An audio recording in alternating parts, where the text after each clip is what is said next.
siapa tokoh baik Indonesia maupun dunia yang sangat mempengaruhi Mbak Mary dan mengapa beliau mempengaruhi Mbak Mary? Wow. Satu orang yang sangat berpengaruh untuk Mbak Mary. Satu ya. Kalau satu susah jawabnya karena di setiap bagian dari hidup saya ada orang yang sangat mempengaruhi. Ya, contohnya kalau zaman dulu banget yang membuat saya bangkit, saya baca buku Tony Robbins. Ya, karena dulu kan belum kenal orang-orang sukses, taunya lewat buku. Dan buku itu menginspirasi saya untuk bangkit. Ya, itu Tony Robbins. Kalau sosok yang berpengaruh, kenapa akhirnya saya pengen jadi content creator, bikin podcast, punya TV show sendiri, Oprah Winfrey. Karena bagi saya Oprah Winfrey itu sosok wanita yang tangguh dan dia menggunakan powernya, fame-nya untuk sesuatu kebaikan gitu. Di dunia bisnis pun juga ada beberapa tokoh yang sangat berpengaruh yang kebetulan saya kenal personally seperti kayak Pak Ciputra, Pak Herman Tutanoko, Pak Mokhtar Riyadi gitu. Nah, jadi di setiap hidup saya tuh pasti ada sosok yang berpengaruh yang membuat saya menjadi seperti sekarang. Nah, kalau di dunia politik cuma ada satu orang sih yang sesungguhnya sangat berpengaruh. Siapa itu? Yaitu Pak Agus Harimurti Yudhoyono.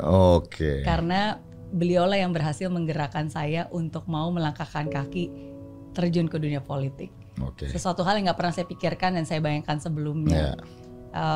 Tapi ya kadang kan kita nggak pernah tahu hidup memberikan kita kesempatan apa gitu. Dan kenapa? Karena saya melihat ada banyak persamaan karena kan kenal beliau juga udah belasan tahun yang lalu dulu ketika di Singapura, sama-sama umurnya juga nggak terlalu beda jauh, latar belakang yang sama-sama NTU, punya keinginan untuk bermimpi besar. Slogan beliau Dream Big, Work Hard, Never Give Up. Saya pikir wah ini sama persis dengan apa yang saya selalu jalani dalam hidup.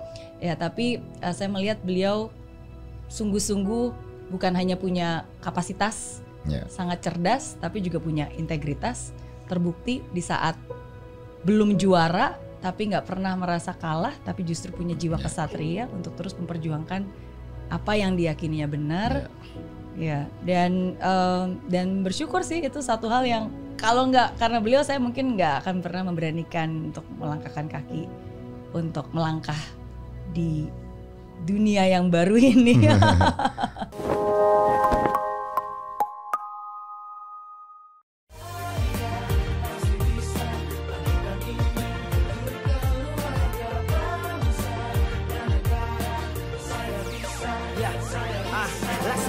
Tanpa hujan, hidup tanpa tujuan, kering dan mati tanpa hijaunya tumbuhan.